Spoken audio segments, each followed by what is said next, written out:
అమరావతి రాజధాని నిర్మాణం వేగవంతం కావడాన్ని చూసి ఓర్వలేక వైఎస్ జగన్ గందరగోళం సృష్టిస్తున్నారని బీజేపీ రాష్ట్ర ప్రధాన కార్యదర్శి నాగతు రమేష్ నాయుడు మండిపడ్డారు.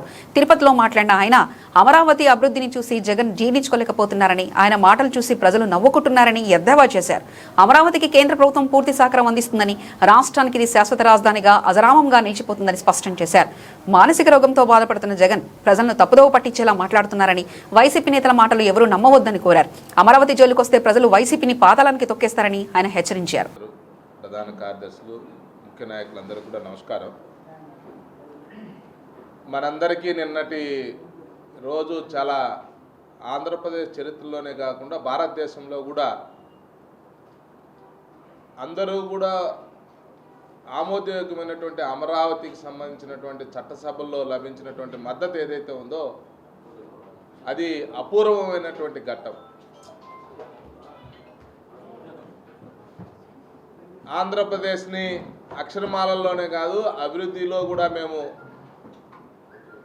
వెన్నుదన్నుగా ఉండి ముందుకు తీసుకుపోతామని చెప్పి భారతీయ జనతా పార్టీ ప్రతి కార్యకర్త మాట్లాడేటువంటి మాట ఏదైతే ఉందో దాన్ని అక్షరాల పార్లమెంట్ సాక్షిగా కూడా నిన్న చూపించాం.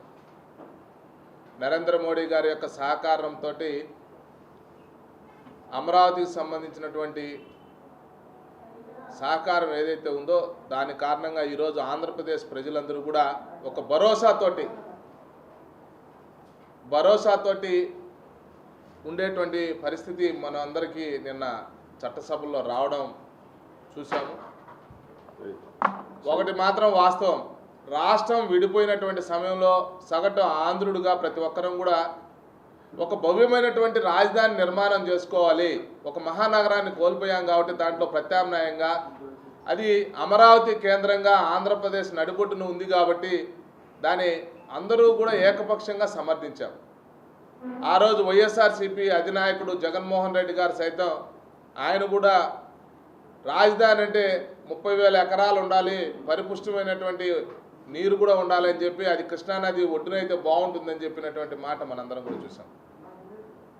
ఆ క్రమంలోనే నరేంద్ర మోడీ గారు రావడం, వచ్చిన తర్వాత 2014-19 మధ్య జరిగినటువంటి అనేక అభివృద్ధి కార్యక్రమాలకి కేంద్రం నుంచి శంకుస్థాపన అడుగులు పడిన వెంటనే మహానగరం నిర్మాణం కాకముందే స్మార్ట్ సిటీగా ప్రకటించినటువంటి విధానం, మౌలిక సదుపాయాల కల్పన కోసం కేంద్రం ఇచ్చినటువంటి చేయూత, ఇవన్నీ కూడా మనందరం కూడా చూసాం. దురదృష్టవశాత్తు 2014-19 మధ్యలో జరిగినటువంటి అభివృద్ధిని తోసిరాజని జగన్మోహన్ రెడ్డి గారు అధికారంలోకి వచ్చిన తర్వాత ఆయన మూడు ముక్కలాట ఏ విధంగా చేశాడో మనందరం కూడా చూసాం. ఆ యొక్క క్రమంలో ఆడినటువంటి క్రీనైడ్ ఏదైతే ఉందో సగటు ఆంధ్రుణ్ణి ఆలోచనకి ఆవేదనకి గురి చేసే. అయితే ఇప్పుడు తిరిగి కూటమి అధికారంలోకి వచ్చిన తర్వాత రెండోసారి ప్రధానమంత్రి గారు శంకుస్థాపన చేయడం, ఈ క్రమంలోనే హుడా కావచ్చు, ఏషియన్ బ్యాంక్స్ నుంచి 43,000 కోట్లకు సంబంధించినటువంటి నిధులు లోనుగా ఇవ్వడానికి కేంద్ర ప్రభుత్వమే దానికి షూరిటీగా ఉండి ఆ విధంగా సహకారం అందించినటువంటి తీరు మనందరం చూసాం. చివరికి ఆంధ్రప్రదేశ్లో ఎక్కడో ఏమూలో దాగి ఉన్నటువంటి ఒక అనుమానం ఏదైతే ఉందో భవిష్యత్తులో ఏదో ఒక దుష్టుడు ఈ అమరావతిని చెడగొడతాడు అనేటువంటి భావన రైతులకి, పారిశ్రామికవేత్తలకి, పెట్టుబడిదారులకు ఉన్నటువంటి పరిస్థితి. ఆ క్రమంలోనే మనం జగన్మోహన్ రెడ్డి గారు మొన్న ఒక అసెంబ్లీలో జరిగినటువంటి చర్చ ఏదైతే ఉందో ఆ చర్చ సందర్భంలో పారిపోవడం, ఒక ప్రతిపక్ష నేతగా ఎవరైనా ఉండినట్లయితే వాళ్ళు అసెంబ్లీ అనే దాన్ని వేదికగా చేసుకుని తన యొక్క అభిప్రాయాన్ని చెప్పడం అనేది, ప్రజల యొక్క ఆలోచన విధానాన్ని ప్రస్ఫుటించి చేసే విధంగా మాట్లాడడం అనేది వాళ్ళ యొక్క విద్యుక్త ధర్మం. కానీ అక్కడ బహిష్కరించాడు. పోనీలే ఇతను దానికి వ్యతిరేకము అని అనుకుంటే నిన్న కూడా పార్లమెంట్లో బహిష్కరించినటువంటి తీరు. ఈ క్రమంలోనే జగన్మోహన్ రెడ్డి గారు తను ప్రెస్ మీట్ పెట్టి విజయవాడ గుంటూరు మధ్య ఆల్రెడీ గుంటూరు మధ్య మహానగరం నిర్మాణం కాబోతుంది. అదే సమయంలో వస్తున్నటువంటి ఔటర్ రింగ్ రోడ్ ఏదైతే ఉందో అది మచిలీపట్నం ఎన్టీఆర్ జిల్లాను కూడా తాకుతుంది.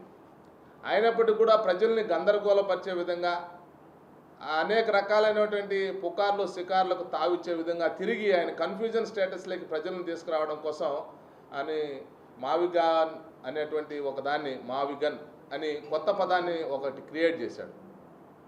అంటే జగన్మోహన్ రెడ్డి గారి ఆలోచన విధానం ఎలా ఉంటుందంటే కత్తులు, బాంబులు, తుపాకులు ఇదే కల్చర్ని ప్రస్ఫుటించే విధంగా ఆయన యొక్క మాటలు చేష్టలు ఉంటాయనేటువంటి విషయం రాజధాని విషయంలో కూడా ఆయన వాడినటువంటి భాష పదకోశంలో మనకు అర్థమైంది.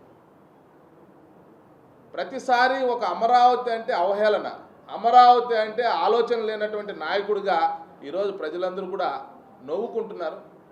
ఎన్నిసార్లు మాట మారుస్తాడు. ఇలాంటి ప్రతిపక్ష నేత మనకు ఉండడం ఏదైతే ఉందో అది చాలా దురదృష్టకరమైనటువంటి విషయం. అసెంబ్లీ సాక్షిగా కూడా మనందరం కూడా చూసాం. ఆయన మొన్న జరిగినటువంటి అసెంబ్లీ సాక్షిగా కూడా అనేక రకాలైనటువంటి ఎన్ని సందర్భాల్లో ఎన్ని రకాలైనటువంటి మాటలు మార్చారో చూడండి.